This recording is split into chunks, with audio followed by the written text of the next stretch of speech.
Welcome to MSP Unplugged. I am Paco LeBron, your host for today's episode. This is the place to learn how to run your IT service business, whether you are a one-person shop or leading a team for the journey. This is the place for you. Let me go ahead and introduce to you my co-host, Rick Smith over at Renactus Technology. Rick, how the heck are you, my friend? Doing great. Having a lovely time over here in Denver at the PAX 8 Beyond 24. Awesome. And as you can see here, we are accompanied by a great guest. We have returning Nick Ross over at T-minus365 and SourcePass. Nick, how are you? Hey, doing good, Paco. Thanks for having me on. Appreciate it. Appreciate you taking the time and diving in a little bit about what's going on in your world and a little bit about good old AI, which seems to be the theme in conversation at PAX 8 Beyond 24 this year. But before we go into that, we want to talk about a quick sponsor of our episode, and that is Huntress. Huntress allows you to deploy, manage detection, and response for endpoints and identities in minutes. Powered by custom-built technology for SMBs and the expert analysis in their 24/7 Security Operations Center. Say that 3 times fast. Head over to huntress.com/unplugged to find out more. All right. Well, Nick, you are our last interview for today. I appreciate you taking the time for us. But for those that did not tune into your last episode with us, which has probably been a couple of years now, I believe, why don't you tell us a little bit more about yourself and kind of what you're doing nowadays? Yeah, absolutely. So I'm Nick. I host a blog and YouTube channel called T-minus365. It's been around for about 7 years now. It's fully dedicated content for MSPs around Microsoft. So really created it out of a need that I saw where Microsoft really wasn't creating a lot of content for the SMB space, which were enterprise focused. And I also just wanted to brain dump. I thought the things that I was working on at PAX 8 at the time when I worked there to have an outlet for that learning, but also just a reference point for the technical implementation that we were doing. But also right now I'm the VP of product at SourcePass, which is a MSP out of Long Island. So I run that team, our product team as a whole, which manages like our third-party line card, and also run our BI team there as well too. So got my hands in a little bit of everything, but I love the MSP space, and that's why I kind of do both because it contributes one to the other in a lot of senses. Awesome. Now, Nick, how big is SourcePass now today? So SourcePass from an employee count is about 500, 600 people. Gotcha. Perfect. So that's a big team that you're going to have to be leading and running through for, especially on a line card for that as well. But and then obviously you mentioned your endeavors that led you to T-minus365.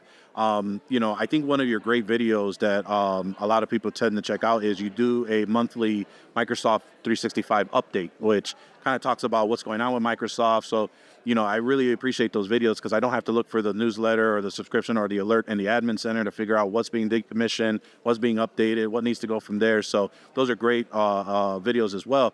And what some people may know you as, there is a famous document guide out there that helps users to try and help with their migration, as you will, for Microsoft 365 from a particular domain registrar that we may reveal unnamed, but that document has been used quite a bit and has helped me internally with a lot of those things as well. So for those that don't know, you should probably read behind the lines, but if not, we'll make sure we have the link for you in the show notes on what we're talking about. But, I wanted to have you on today because there was a lot of conversation today on not so much or a lot about automations, but really on AI. And I think when everyone thinks of AI, their immediate thought is ChatGPT. Right. And so, the contender now, and there's so many flavors now coming out. There's obviously Copilot for Microsoft 365. There's Gemini with Google. And then now every other third-party application or software provider has some type of AI built, whether it's from those 2 core points or something they've been building on their own. And so I know that you have taken a lot of time to really understand and just from an MSP perspective, how Copilot can be augmented to an MSP's practice. And everyone just believes on thinking, all right, well, I'll buy a license and then I'm off to the races. But you actually have really gone through and really identify, hey, that's all nice and dandy, but there's some little bit more planning that you need to do before implementing something like this. Can you share a little bit about Copilot, kind of how you've been implementing it for like your own internal things, maybe at the MSP, and what you realized? And again, the videos I'm referring to is even being referenced by PAX 8 support team and reps because of how in-depth you go into these things. So yeah, give the floor to you to talk a little bit about that. For sure. Yeah, so it's been a journey. Luckily, we got early access into Copilot with Microsoft and back in October. So we got licensing to go and play around with it really early on, and that was great to have that exposure and just get foot in the door with understanding like how does this impact me and my day to day.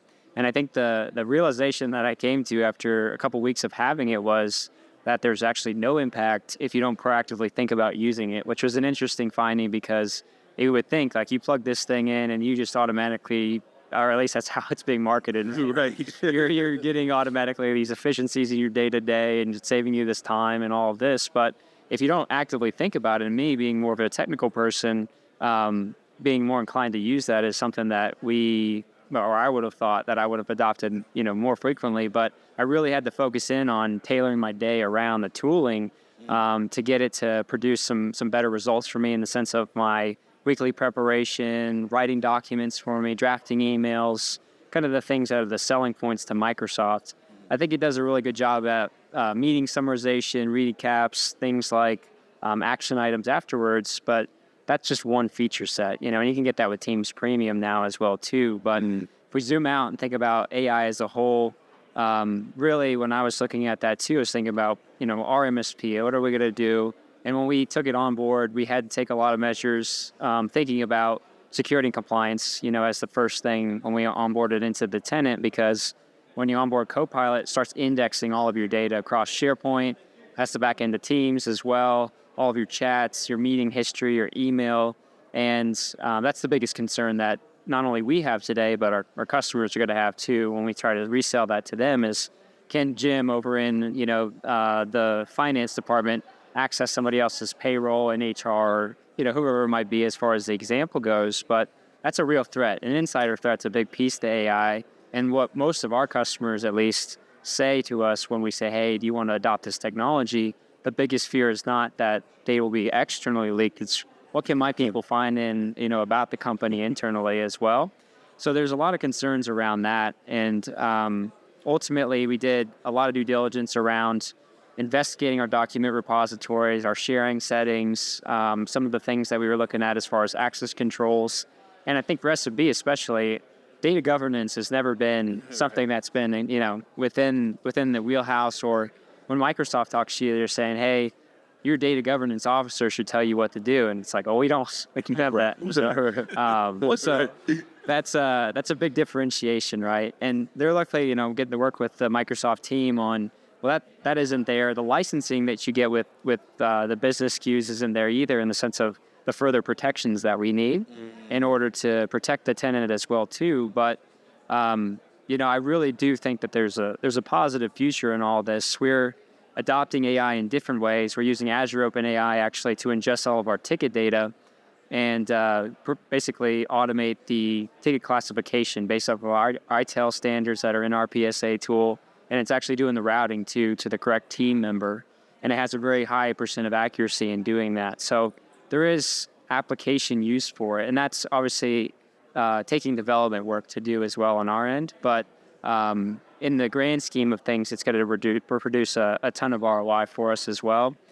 Some of the videos that I made on it, it's really just my experience, right? I think that's what people are looking for. Is like, right, what prompt should I be using? What is this actually going to give me in my business?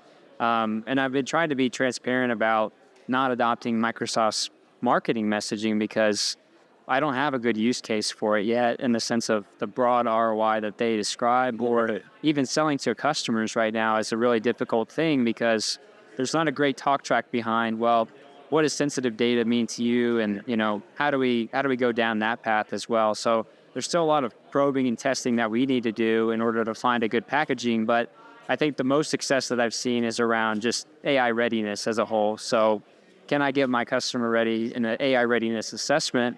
And I actually built a template. It's on my channel and stuff that you guys can access, which is just an AI readiness template that you could use as a scope of work to basically go in and say, hey, let's take a look at your data, take a look at where you're at right now. It's a way to start to get a revenue stream behind this without reselling the licensing yet, or, having broader discussions about this making a big impact to your business right now, but more so, how can we begin to protect yourself because this is coming no matter what? Right, and I want to highlight that specifically. This isn't like training a spam filter that you mentioned. You can't really train the AI if garbage in, garbage out. And you said it very well, is that you have to ensure like what's the sensitivity and what is your data. So we all have clients that we've said like, hey, you're maxing out your space. You probably want to look through this thing to see what you need. And so you can even argue that it's the same type of premise where if you really want to put Copilot in your environment, you really are going to have to take a hold of your data, because what you don't want, and I even use those examples that you have mentioned on there on how the ramifications of just deploying it in a tenant without any type of labeling, sensitivity labeling, and you go more in depth in some of these explainer videos that you have gone really through and whiteboarding, and you have to really go in intentionally on what you're doing. So again, you mentioned that AI readiness template that you have on your website is a great start, because then that can help you either push the quote unquote Copilot training that everyone keeps asking for, and why haven't you purchased the license yet? Because that's what I've been doing. I've been trying to like delay it as much as possible, because I only know so much of it using it as a search engine, and I know that there are other ways of doing it, and the only other thing you can base it on is, like you said, Microsoft's marketing. Right. And you think out of the box it can just do the things and that, but it doesn't. Or if it does it poorly until you have put in some of these things in place. Now, Rick, I know you love AI. Yeah. Love it. And I know you, so on a serious note, I know you've been a big opponent of AI and really trying to adopt that into your practice and for your clients. Can you share a little bit about what is causing not so much the concern, but just on a learning capacity for yourself on trying to tackle what is Copilot?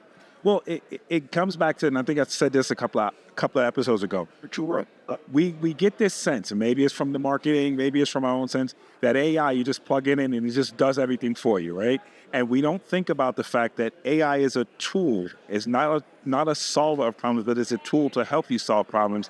And I think, again, it goes back to what you said earlier, Nick. We need to know what we're doing, why we're doing it, and what are the ramifications of introducing AI. So, again, I'm not going to say skeptical, but I've been very slow to adopt, because, again, it is something, as with everything else that we introduce to our clients, we have to learn and perfect first in our own MSP, right? So, again, how do I use Copilot? What can I use Copilot for to help us be more efficient? Is my first question, right?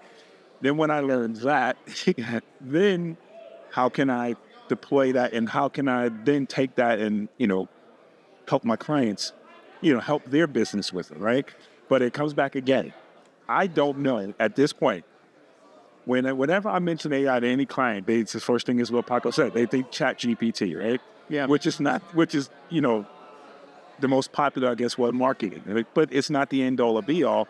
And again, if you don't know the prompts, if you don't know how to use it, you're still screwed. So again, I'm going back to me first before I can introduce it to any client. What do I need to know? Or what do I need to do to implement it to help my business first? Right. So that's my question to you. Yeah, I mean that's the best path, and that's actually where we're seeing the most traction, right? Is if you take a look, I drew a Venn diagram in that whiteboarding session that I was doing and said, hey, take a look at your day as an individual and say, what are the things that I don't do very often but are very time consuming? What are things on the right-hand side that I do very often that aren't hard? They don't take me a lot of time, but they're repetitive in nature, so they end up compiling and taking a lot of time. And then what meets in the middle, what hits both of those? And a good example of, something that might hit both of those is like managing or organizing your inbox, right? Because you maybe do it infrequently or frequently, but when you do, it usually takes you a decent amount of your day. And that's something that Copilot can do, and you can begin to try to traffic your energies into just focusing on that for a week.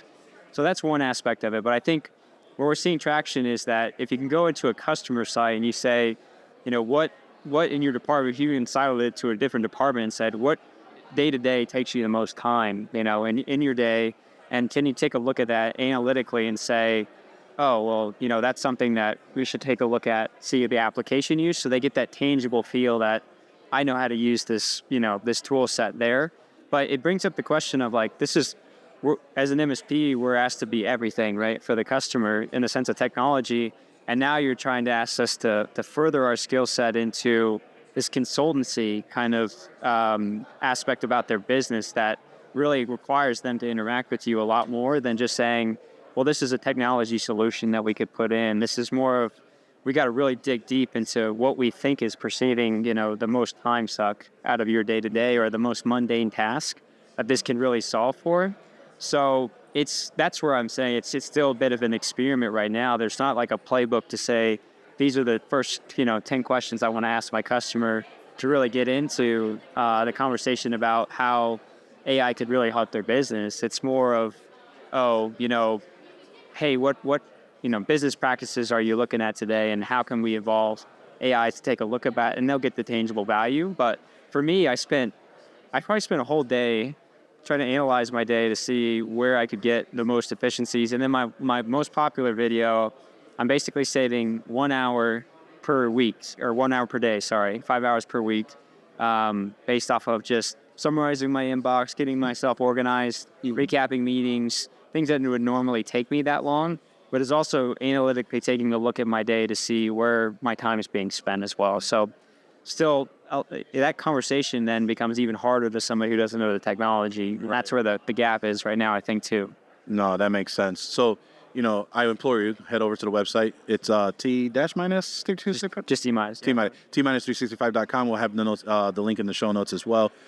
Now, obviously we've talked about Copilot. Now, I'd love to move into something that I feel like could be something that our listeners or someone in the technical field can help with, and that's in automations. And I think the two, AI and automations, are often blended with each other so many times. But I know that, I'm not sure if it's recently, but I've noticed recently that you've been doing a lot of content around Power Automate and really leveraging Microsoft's, in my opinion, Microsoft's version of Zapier, and really helping automate things as such. Can you share a little bit about, what have you been doing as far as on the automation front, and how that has been really helpful for you and doing some of those, whether that's linking it into Copilot or not, but in Power Automate and in general? Yeah. So that's how I got my Microsoft MVP, or where it's located in is in the Biz App sector of Microsoft 365, which includes Power Automate, Power Apps, and Power BI. But Power Automate's always been something I've been gravitated towards just because it can bring a lot of efficiencies as well. At the previous MSP I worked at, I created a whole data aggregation engine into Dataverse in Microsoft and used Power Automate to basically connect to third-party sources like Huntress, like our RMM tool, which at the time was Synchro, and other sources, and normalizing those data records. So I could say, this device is in Intune, this device has got RMM on it, and it also is enrolled into Huntress in a single Power BI report. Interesting. Just to get that aggregation. So that was one application use case, but that was pretty advanced, and I wouldn't probably do it again because it didn't scale. It didn't scale so well. But the other things that I look to do in there, some low-hanging fruit, is user onboard as an example. So you could basically create a Microsoft form or something that acts as a trigger that somebody could fill out, and you can actually automate, the user being created, the manager being assigned, the license being assigned, the license captured in Pax8 if you wanted to with their API, and you can do all that within the flow, and you can just chain those events. You can tie it into your PSA tool for ticketing as well. So the common ones that were popular in the past that I created were I even detected risky users in Microsoft and generated tickets in PSA from that. Also did some automation around just invoice reconciliation using the AI components there as well too. So it can actually scan PDFs, and I did this for a customer where we just scanned PDFs and we were able to port those into QuickBooks so they would get emails of their PDFs, and then you just sync it over. So there's tons of application use case. It's really flexible in the sense of what you're doing, but it's not necessarily MSP friendly, given it's more of a singular tenant view. So if you want to make it MSP friendly, then that's where you have to start, getting really technical in the sense of your AI application use case. Now, is there, I know you ran off a couple of the things you've done. Is there a top 3 or a top 2 that you love doing in Automate that you're like, what, when I set that all up, it's probably one of the biggest game changers or time-saving things for myself? Well, for myself, I automate everything with my business. So all of my, premium subscriptions, all of my newsletters, all of my, outreach, kind of just as far as like the automated piece of that all goes through Power Automate, and it makes my life easy in the sense of operations. Okay. So I'm just trying to basically run the business, take my time and build the best content possible, and then use Power Automate to automate like those flows of, the day-to-day stuff where you're spending a lot of time, whether that's, miscellaneous email responses because this link's broken or I didn't get this or whatever it might be. Okay. And that's helped me a lot in just being able to scale out without necessarily compounding my time, into that as well too. Sure, sure. Now, diving into automations, we talked about that. But I know that you're a big proponent for CIS, and I am too. That's what we've based our frameworks on. Our plans are based on IG1, IG2, IG3, things of that nature. But you actually had developed something with Microsoft 365 where I believe, and correct me if I'm wrong on the terminology, but you've mapped all of the CIS controls to the relevant items in Microsoft 365. Is that correct? That's correct. Okay. And then I believe there's even an offering now that you've developed for MSPs or those of technical IT business owners or in the IT field to know a little bit more about it. Can you share a little bit about how that came about and what that offering is? Yeah, so you can get that on my website too. There's a free self-assessment for CIS itself, and then also the mapping to Microsoft 365. But it came about because I really try to analyze. I love CIS because of those implementation groups and just knowing that as an MSP, it'd be great to uplift our customers, one IG standard to the other, and just continuous monitoring of that, given that we didn't have to follow regulatory compliance. And the rest of them were nice, but it was, one of those things where you really wanted to have a lot of structure, and I felt like it covered a lot of the bases as far as, data protection, access controls, your enterprise software, the things that you're looking at and should be looking at as a tenant to follow versus just a checklist for Microsoft. So that was one need. But then I also looked at the CIS benchmarks that they have. There's, for Microsoft 365, they technically have those. And I also took a look at the SCUBA assessment from CISA, if you're familiar with that. Yep. And that does a nice PowerShell automated assessment in a tenant to map to CIS standards as well. And I definitely would recommend those resources. They're still great. But what I found is there was a lack of, number one, modern aspect of that. We're still referencing what I felt was legacy architecture in a lot of ways versus if you move to Intune for MDM or those types of things as well. And there was just a lack of policies when it came to, your compliance side of the house, definitely Intune itself. Like the Intune benchmark from CIS is like 1,000 pages, and it's all about your individual configurations versus, your configuration profiles that you have now in Intune, your compliance policies, things like that. And it's a much more digestible way to pursue this and be compliant, I think provide a lot of security without needing to get into the 1,000-page document. So I built that self-assessment, which allows you to kind of score yourself of where you see your MSP at today.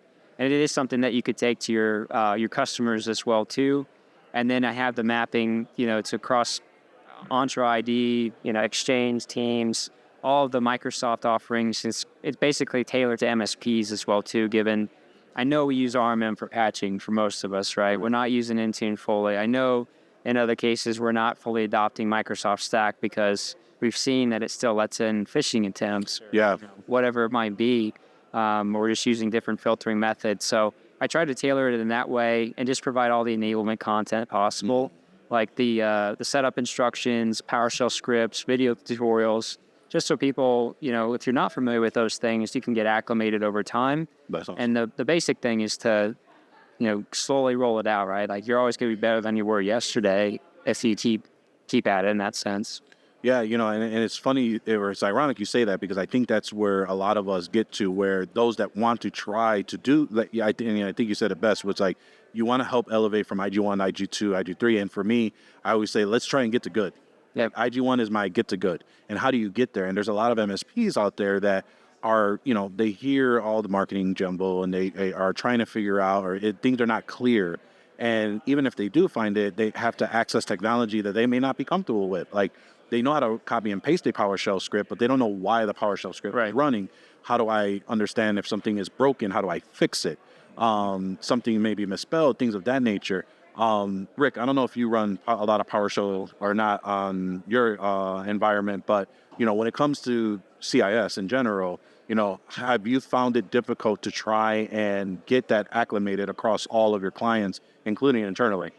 Yes, definitely. And it's again going back to the knowledge part of this, right?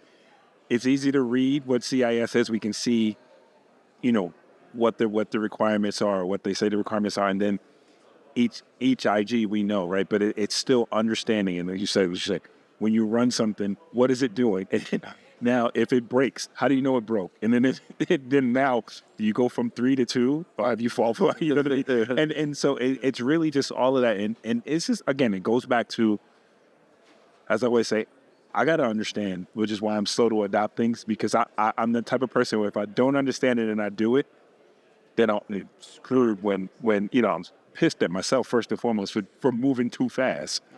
Right. But also just not having the knowledge. So again, having, I guess, guides and little, hey, watch out for this, watch out for that, watch for the tripwires, right, that can screw you up is what becomes important to us. So, so I am, again, I'm the slow adopter to these things. Like we are trying to, again, everything inside of Renactus first has to be CIS compliant before we can push it everywhere else. What? Yeah, and I think the key points there too is that it's not just we don't know it. It's like if you read Microsoft's documentation, what they say happens not necessarily is what happens, right? So you got that gotcha. And then what happens to the end users, right? Well, how do they get impacted by these changes? Right. And that's a huge piece. And I tried to include end user impact for every single control as well, given that they could be wildly disruptive, to the end user. If you just turn on attack surface reduction rules in Microsoft, we've seen tons of nightmare incidences from that. And that's pain that I hope, in giving this documentation out, it's like you don't experience that. You should be doing proper testing always with pilot groups and things like that. But you're always going to have the variance per customer, and that's a big deal as well. So line of business apps, you guys know more than most, obviously, about different configurations that could break there. So it's it's a big deal to have the education first and then to feel comfortable rolling it out. And if you hit some of the bigger things, like I know a lot of MSPs that don't or can't say that all their customers even have MFA stood up yet. Right. And that's just like, hey, let's get there, and then we'll go from there as well too. But that's a big hurdle for some customers to go through. You've heard that as well. It's funny you say that because there are a lot of software platforms that provides one-click security settings in Microsoft, and for a user that doesn't know what they're doing, you click that and then you break an auto forwarding rule that was going on because you enabled a security default. But you don't know why you did it because it just turned a green check mark inside of that SaaS platform, right? Versus explaining to you that you flipping this on is what caused that issue. So the fact that you had enough forethought to put that end impact for the end user is actually really great on that as well. And you said that can be found on your website as well, correct? Yep. Yeah, perfect. So really, the conversation today is we want to make sure we talked about kind of these three things because I think they're starting to just bubble up more and more as we kind of move forward. But really appreciate you taking the time to come out and talk a little bit more about this. Rick, I don't know if there was any additional questions you had for Nick before we kind of round out. I'm sure. I think we've kind of hit it all. But no, Nick, for anyone that wants to know more about you, find you, what's the best way for them to get a hold of you or just know more about what you have going on? Yeah, I think you guys can always find me on LinkedIn, Nick Ross. That's where I'm a lot as far as like the sense of being active. But also if you just go to T-minus365.com, right on my homepage there's a place to sign up for my newsletter. It's more of a security focus that I have going right now. So I send out weekly posts just about different security things that you can go look into with Microsoft. In the past couple of weeks, I've done one on, more advanced MFA methods like FIDO2, passkeys, things like that. And then the previous week was all about securing personal devices in your environments with Intune and Entra. So I try to get, content that is relevant to the audience, and that's a great way to just sign up and get more information proactively. In those senses, but an open book, so always feel free to reach out. No, I implore you to follow him on all those channels. We will be finalizing some details, but he will be at TechCon Unplugged. We got a couple sessions that we have going up, and there may be even a return tag team duo with him and Matt Lee. So we'll stay tuned on what we have for our live and ever-growing agenda over at TechConUnplugged.com. And as we discussed, it will be in the greater Washington, D.C. area, September 12th to the 14th at the hotel at Arundel Preserve. It's our annual gathering, folks, for IT business owners, and it is fast approaching. You are going to be able to join them for a weekend packed full of resources, again, to help your IT business thrive. Your ticket is going to include 25-plus educational sessions, 2 networking events, and after-hours entertainment, all expo hall meals, refreshment, and the happy hours that will be going on, an automatic entrance to generous show raffles and giveaways. But as you heard here, and for those that have been faithful followers for all of us, you are going to walk away with concrete action items to take your business to that next level. So with that, Nick, I really appreciate you coming out here today. Vic, it's always a great time with you, my friend. Yes, of course. And thank you for tuning in. Tune in every week. Watch the video podcast on youtube.com/MSP Unplugged. Like, subscribe, hit that notification button so you are notified whenever a new episode is available. You can also take us with you on the go. We're on Amazon Music, Apple Podcast, and on Spotify, to name a few. And again, don't forget about TechConUnplugged.com for your tickets today. We appreciate you listening in and tuning in every week, and we will see you next time on MSP Unplugged.